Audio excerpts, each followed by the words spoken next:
另外呢，就是我不知道你做保险当中有没有就是遇到这样的客户，就是因为我们卖的很多房子呢，很多是投资房，或者呢有的人呢就是回国了好几个月没回来，然后呢这个冬天的时候水管爆裂了，这个就水漫金山了，可能地下室也淹了，就整个房子呢就是都被水淹了，就是很惨。如果像这种情况的话，保险公司遇到了以后会怎么样来赔偿这一块？首先像这种情况，其实不光是卖房子，还有那种像客户回流的，对，或者说真的就压根儿就买了房子从来没来过的这种国内的客人，那其实他们如果这个房子真的就是空置的状态，那么我们其实应该换成空置的保险。空置房保险，对，空置房保险。那空置房保险一定会比这个自住房或者是出租房要贵很多，对，可能2到3倍，是因为它的风险很大。对，不管你出租了还是自住了，自住最便宜，是因为你自己的房子，你肯定是要保护。对，如果假设是有租客在，至少还有人关注。但如果像这种空置的，那就是真的风险很高了。所以它的保费会很高。保险公司其实对这种 coverage 也不是特别的好，它会有很多的限制和要求，但是你必须要买类似这样的才能保。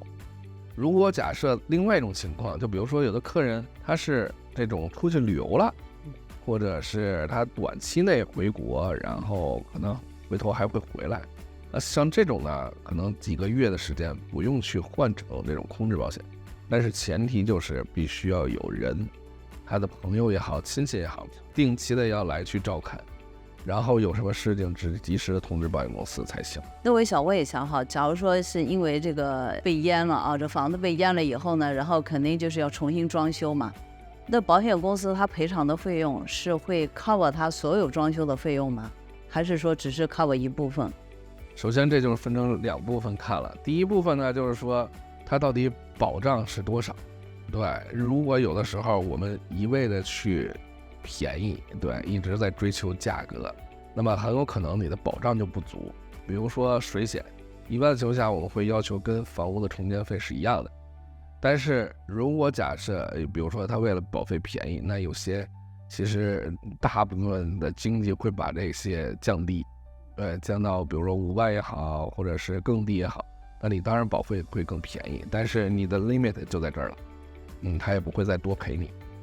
然后再有一块就是这个 deductible， 有的时候房子一般的情况下，我们给客户建议的是1000，但是如果假设它真的是一个比较贵一点的房子，比如说150万、200万的这种，那其实我们觉得1000块钱，说实话确实有点少了，那不有点免赔额太紧了，那我们可能会放到2500对左右，因为房子这东西一赔就是个大数。对，是的，一般小的这种修补补，他也不会去保险公司。对，如果太少的话，他也不值得再去。对，因为他赔了保险，第2年保险费肯定要高，对吧？你还是羊毛出在羊身上，是吧？对，所以我们基本上就是大概设定在这么一个范围。但是当然我也见过有很多的客人买的时候，那个对方的经纪给他设成5000，还有设成1万的。那当然你的免赔额越高，就证明你自己出现风险的时候，自己就要承担的越多，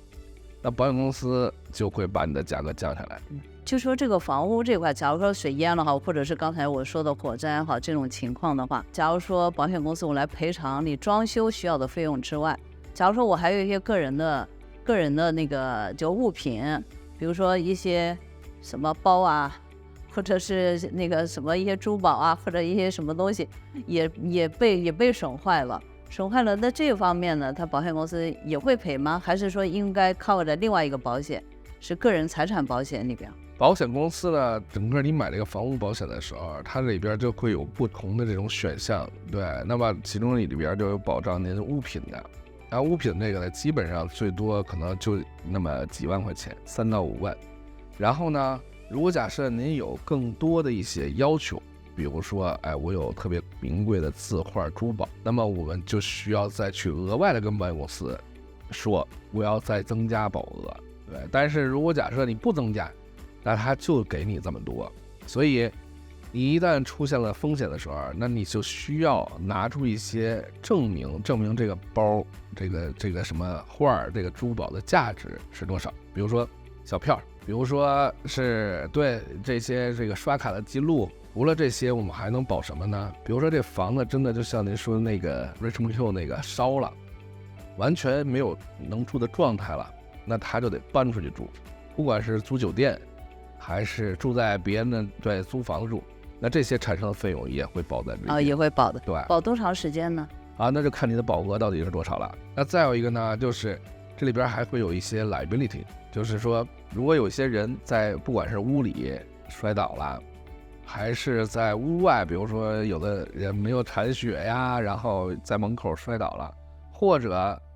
有一些人养宠物，对，你的小狗在公园里头把别人咬了，那这些其实都在房屋保险里边有。OK。所以呢，就是提醒大家一下哈，如果买房屋保险的话呢，真的我觉得我们需要找一个就是很专业的保险经纪，给大家把这些事情一定要讲清楚了。假如说 TD 保险公司